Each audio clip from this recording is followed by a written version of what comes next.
Hello, once again, everybody. We are going to talk about hyperinflation and why it's not just a possibility, but it's inevitable. Okay. Now, we have to start with a couple things. One, a lot of people still have the idea, they have the natural bias that no, it couldn't happen in the US. How many once in a lifetime events do you have to live through to realize that this shit ain't stopping anytime soon? Okay. Why is it inevitable? All right. And given gold and silver did take quite a hit recently, but personally, and this is not investing advice, this is just my own personal speculation. I don't see it staying down for too long. All right. Even with a new Fed chair, it's like, okay, congratulations. You got a new Fed chair. Are we going to stop printing money? Fuck no. Fuck no. This country cannot afford to not print money. It can't afford to not monetize the debt. We're up to, oh God, I want to say over a trillion, but I think it's like 890 billion, nearly a trillion, um, for the interest on the debt. And it's just like, okay, that's good. And there's also trillions of dollars in debt that is due to roll over soon. So that's going to be problematic on top of the fact that you got to roll all that debt over. You also have to focus on the fact that we're, oh God, I forget the exact number. What the hell is the deficit currently? U.S. federal deficit. Do, do, do, do, do, do, do, do, do. Give me a quick, easy number. All right. 2025 deficit was 128 trillion. Oh, good God. All right. So, accounting for any additional spending, we can reasonably say 175 to 3 trillion. 3 trillion up to $3 trillion dollars a year. Okay. That's horrible. So we got trillions coming up that has to roll over that we don't have buyers for, so the Fed is going to have to monetize it. We also have the fact that the European countries are all pissy with us, so they're not going to be buying. The Asian countries are also pissy with us, so they're not going to be buying. There's not really anybody left to lend to the U.S. outside of just printing off the money and forcing the Fed to buy it. A new Fed chair changes nothing. Absolutely nothing. All right. Why is hyperinflation not just a possibility, but why is it going to happen to the US? Well, the dollar has to be sacrificed. Okay. Because we've run an exclusively fiat regime, um, the fact that we're the global reserve currency as well, dollars and dollar denominated assets have been fundamental to the collateral. All right. One of the things that you can do as opposed to, just leveraging stocks, of course, you can leverage out 10 to 1. I think last I saw it was 10 to 1. It's been a while. You can leverage incredibly if you are loading up on US Treasuries. A lot of this is because of the fact that if all else fails, Treasuries are the backup collateral for the entire system. So if the mortgage market blows up again, oh my God, we had some collateral go bad, some debts that people borrowed that they're not paying off. Oh God, they went bad. All right, what are we going to do? Here's some paper that says we owe you money. And then just spread it out over time and inflate it even further so you're paying less and less and less over time. It's perfect.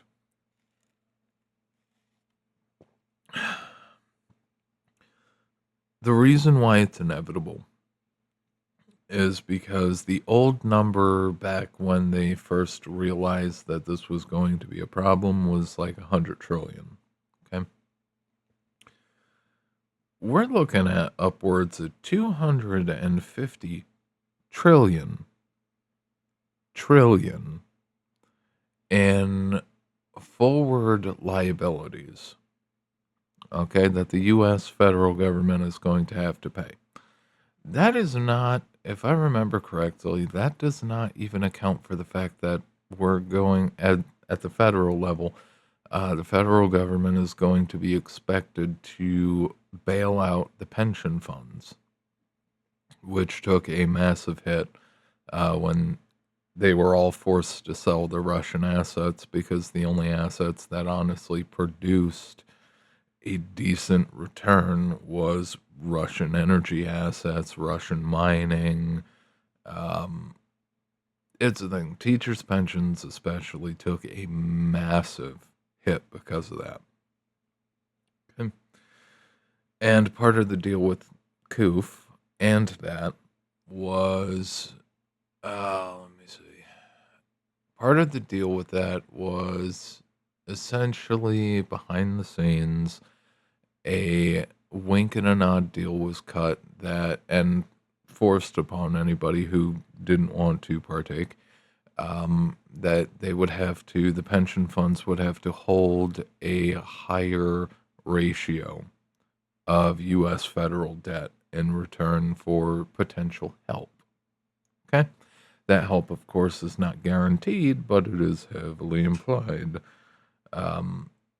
Because none of the, whether it's the federal pensions or the state pensions, nobody can afford all these fucking retirement benefits. Nobody. Literally nobody. In fact, when you look at the overall situation, when the boomers, as a generation, the boomers are huge, okay?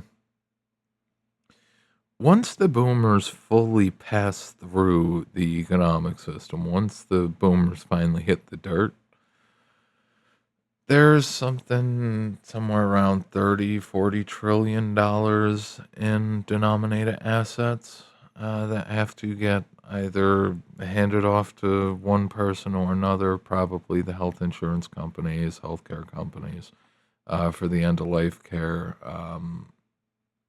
or just, recaptures if they took reverse mortgages and took their Viking cruises and used their house as a piggy bank and raided it. Then, of course, the banks would recapture the properties. Um, it's a thing. When the boomers work their way out and take their dirt nap,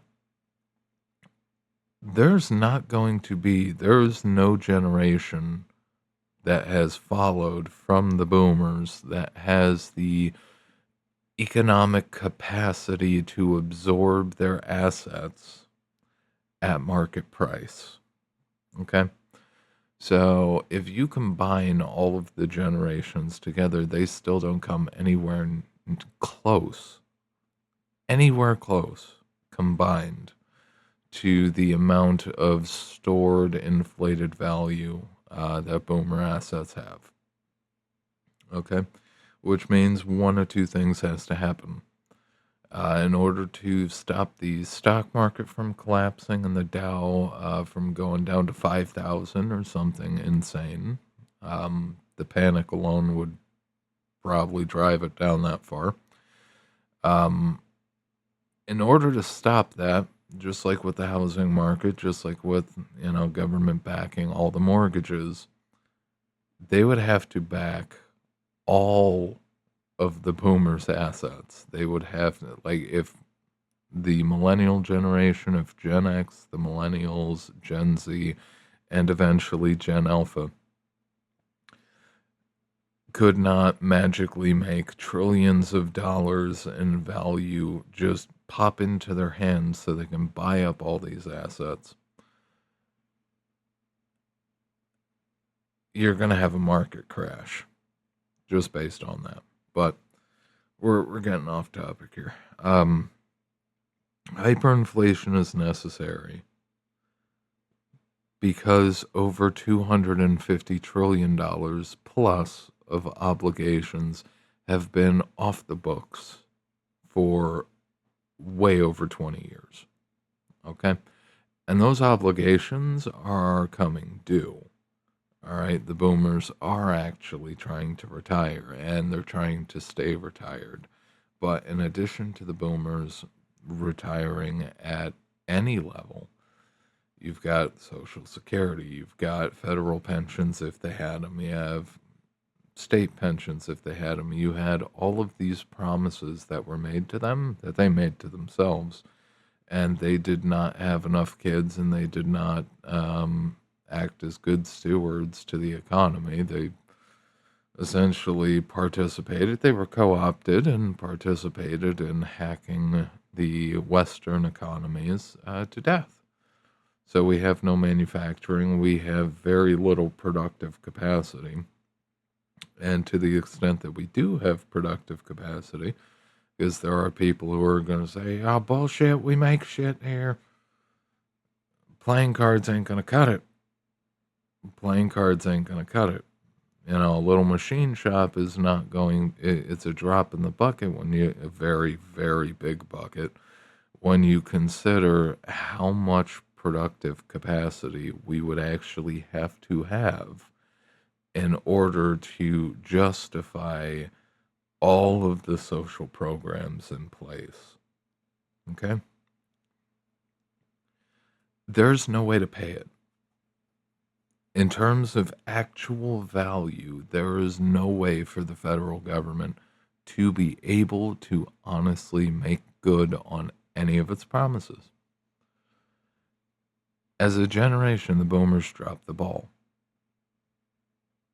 It was a bowling ball and dropped right on their toe, and then they picked it up and they dropped it on another toe and they picked it up and they just continued until they crushed all their toes and their feet are flat as pancakes.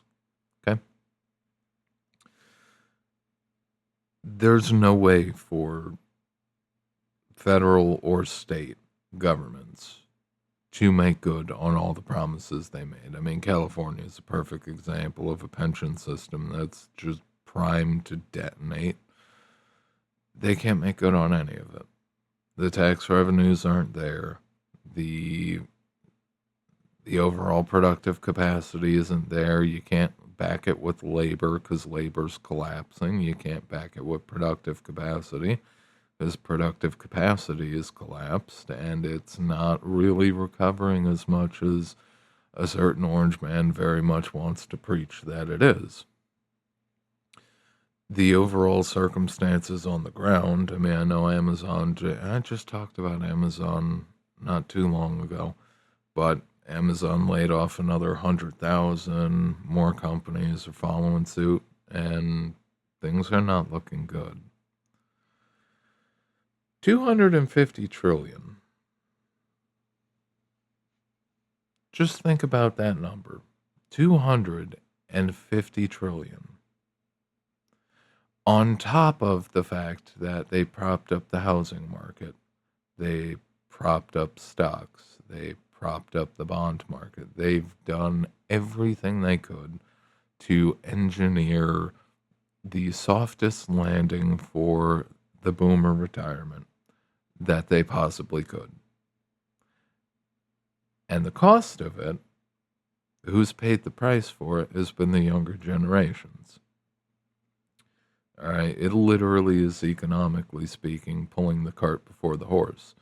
They threw the younger generations into the meat grinder so they can have their wondrous trip through to and through retirement age.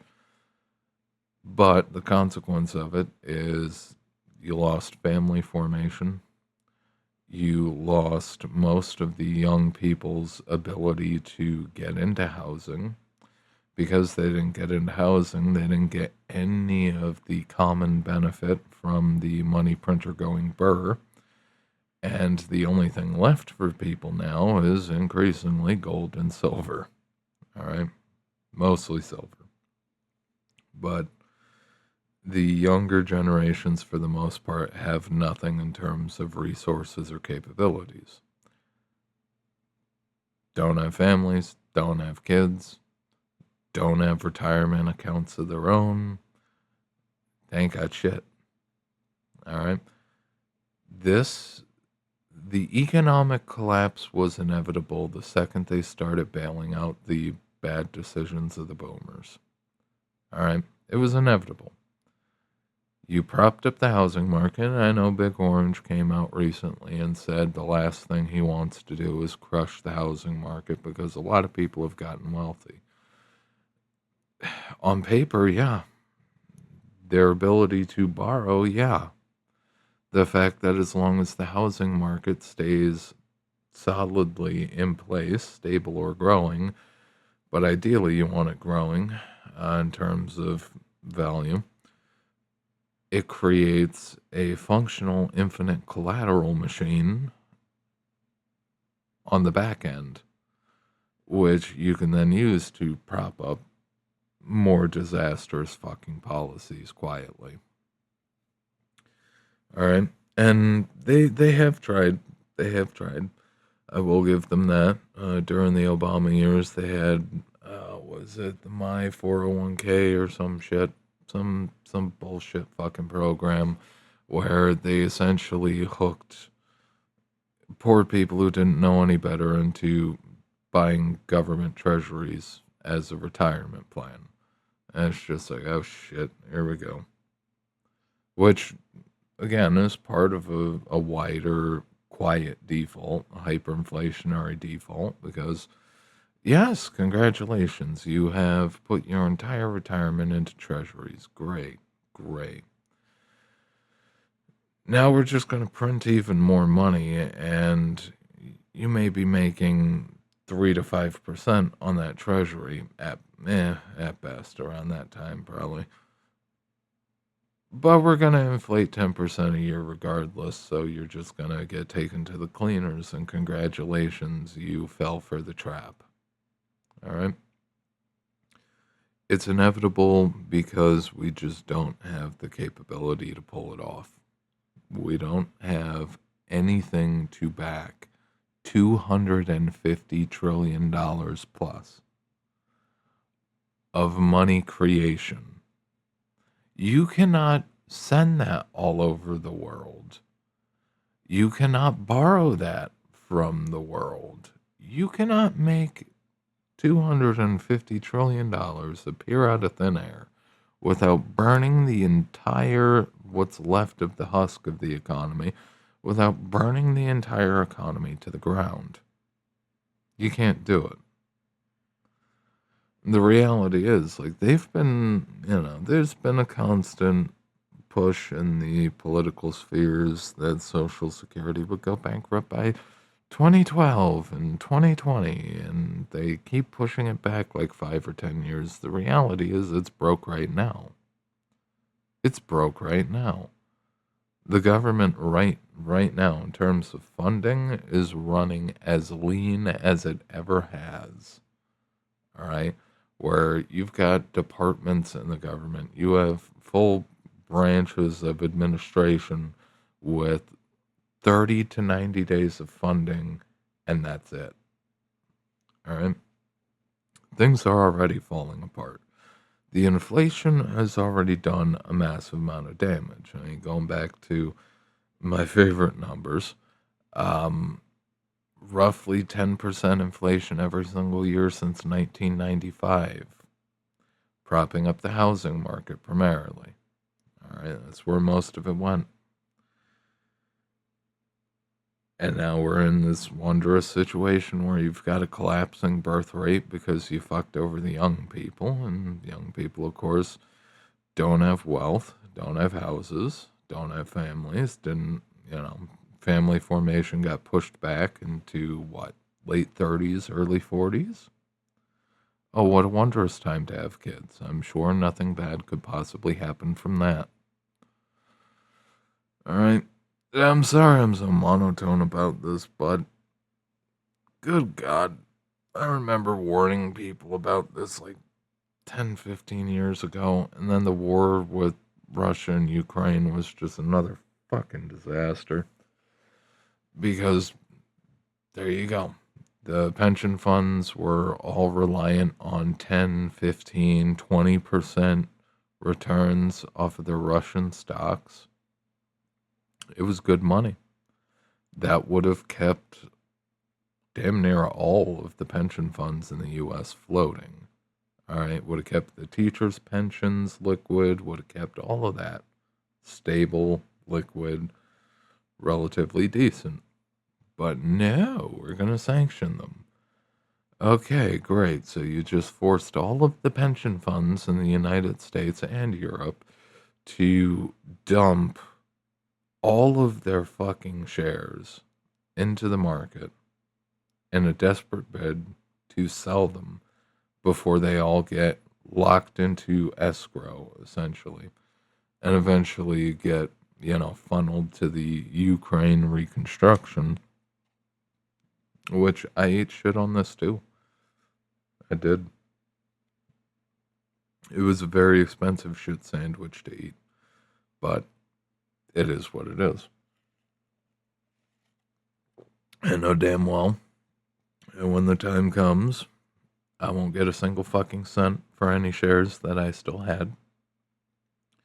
And I know it will just go to Ukraine and then it will end up in some politician's pocket. Okay. I made my peace with that a long time ago. Although, honestly, you would have expected the war to be fucking over by now. Anyway. You can't monetize $250 trillion. And that's just the first level. That's not bailing out the state pensions. That's not funding government at all. You can't print $250 plus trillion and have that not create fucking chaos. All right, but it's necessary. It's necessary.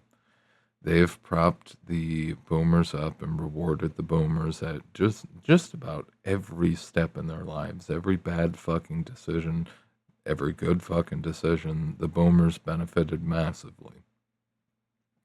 That's why they have over $40 trillion in net present value. All right. But at the end of the day, and I say this again as the millennial sort, when you look at the other generations, are they going to see a dime of any of it? No. No. Most of the boomers are doing reverse mortgages. They're pissing through their retirements on Viking cruises and having a blast. All right.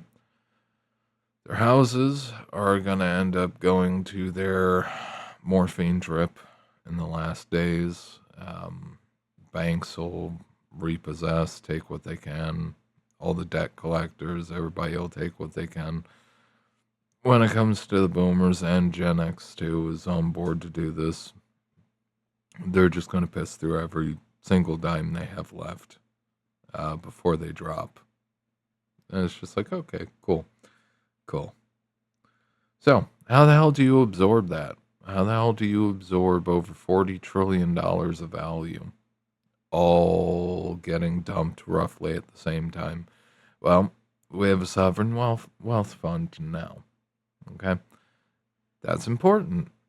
That's important because if you want to prop up the stocks, if you want to prop up a whole lot of shit in this country, when the boomer assets start getting dumped onto the market in one form or another, you are going to need a federal backstop to absorb all of the housing and all of the stocks and all of the bonds and all of that shit.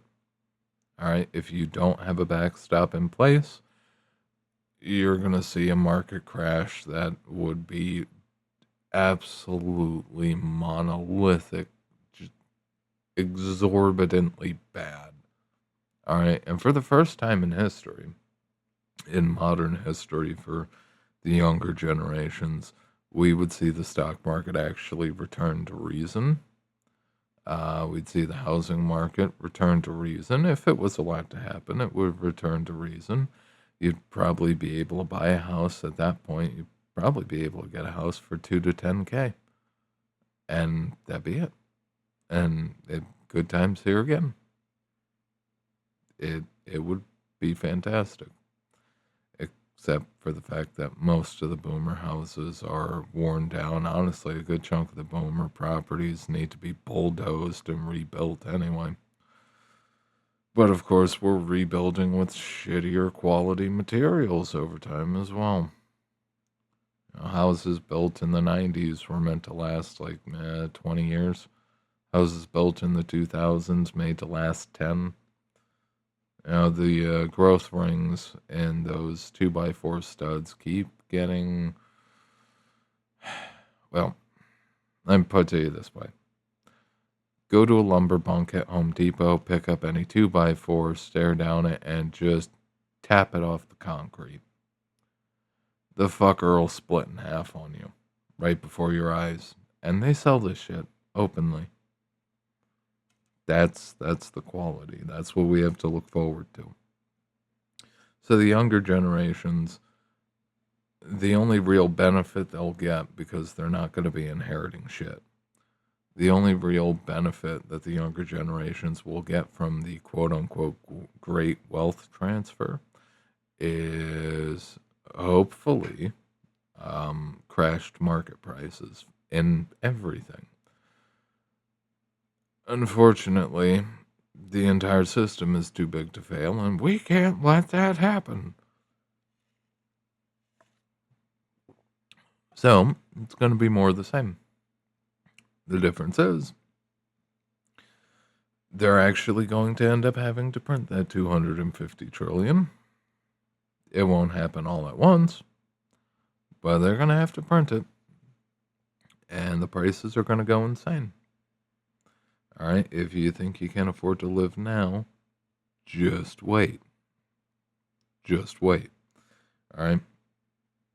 And the reality is, too, it's not just like you're talking about all the retirement systems collapsing. Medical system would actually collapse because government spending for healthcare is a pretty huge chunk of healthcare. Without all the subsidy from the government backstops, you'd see healthcare take a hit, you'd see housing take a hit, you'd see all of the financialized parts of the economy eat a gigantic shit sandwich in relatively short order, quick succession. It'd be a bloodbath. It would be a bloodbath. Shit, where was I going with this?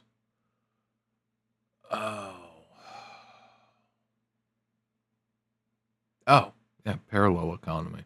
So, this is something that is building more steam, all right? Especially because silver's most likely not going to stop. It may have taken a hit, but it's not going to stop. It'll get back up where it needs to be. Same with gold. Same with anything else not bolted down to the floors. And even if they are bolted down to the floors, people will show up with jackhammers. The reality is, hammer drills and jackhammers. The reality is, as the situation that we are currently dealing with gets worse, as the inflation persists, and it will persist, we are on the verge of seeing a parallel economy form. Okay.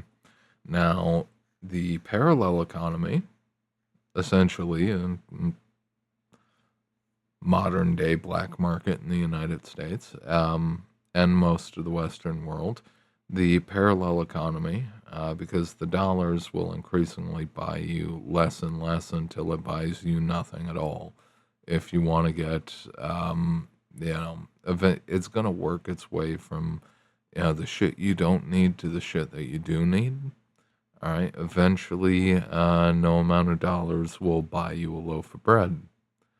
The only way to get a loaf of bread will be to participate in the parallel economy. Okay. Now, parallel economy is going to have multiple ways to transact. Multiple ways to transact. Of course, precious metals will be one, maybe ammunition, maybe cigarettes, maybe the world's oldest trade. there are going to be pretty much anything in the parallel economy.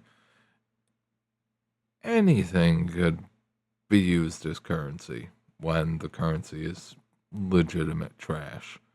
All right, much like Venezuela, Venezuela actually made a decent amount of money packaging up their money and sending it to collectors in the U.S. Like, hey, our money is trash, but we'll send it to you for for some actual cash. Now the only problem is, well, shit, if the entire system unravels, who the hell's gonna buy dollars?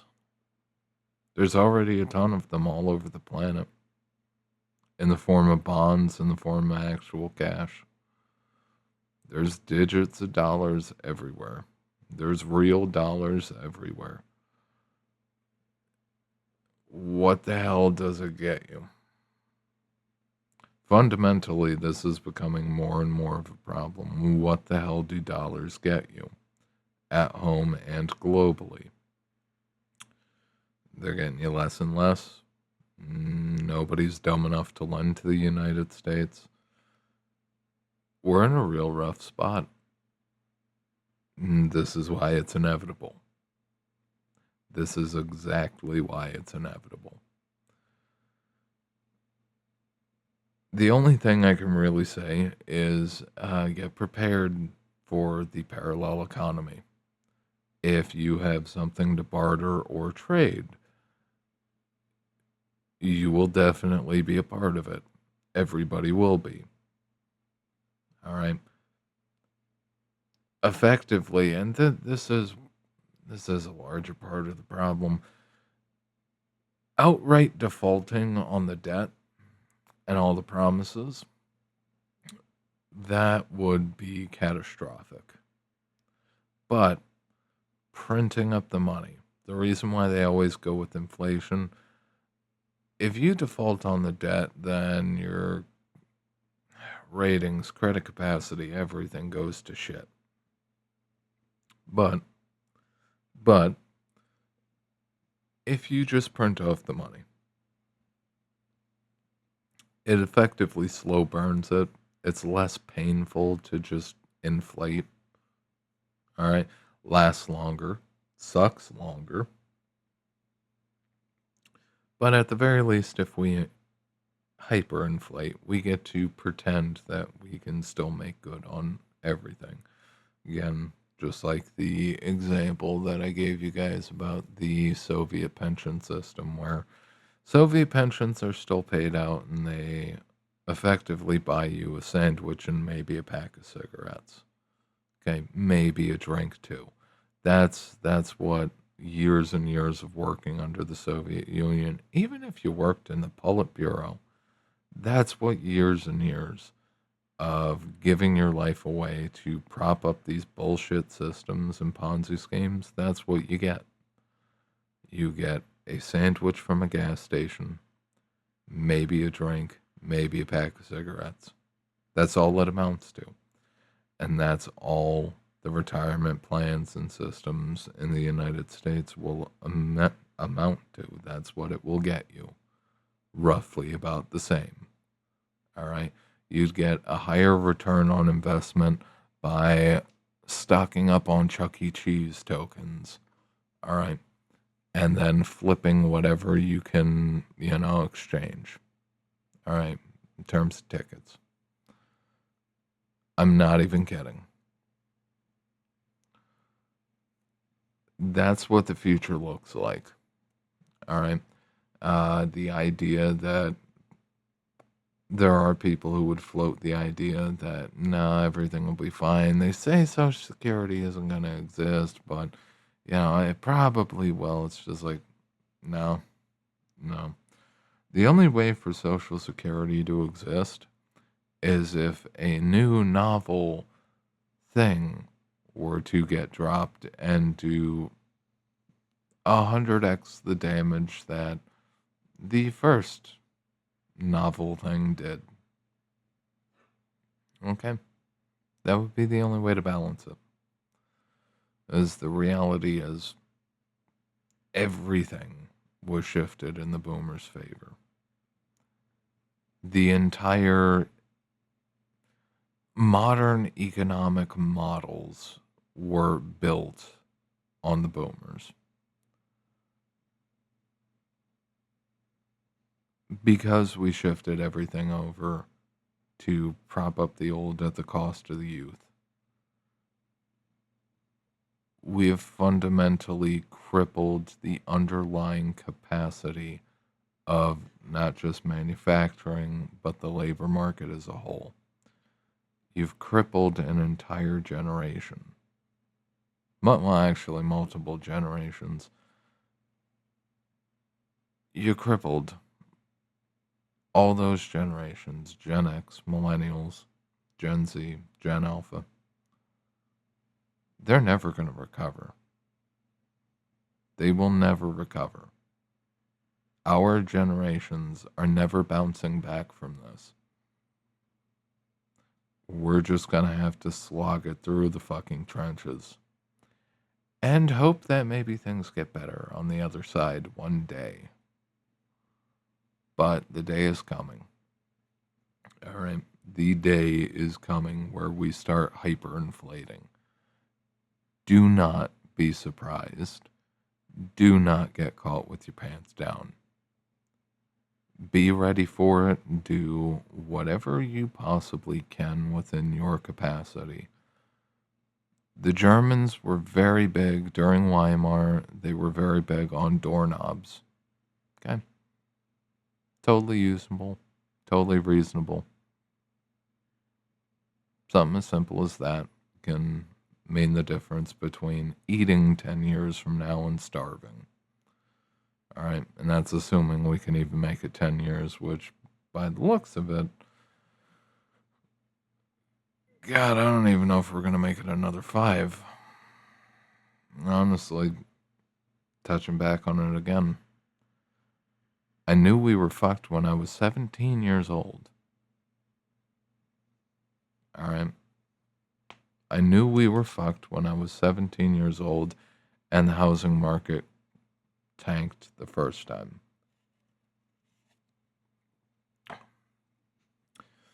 I said it'd be a miracle if this country survived 20 years.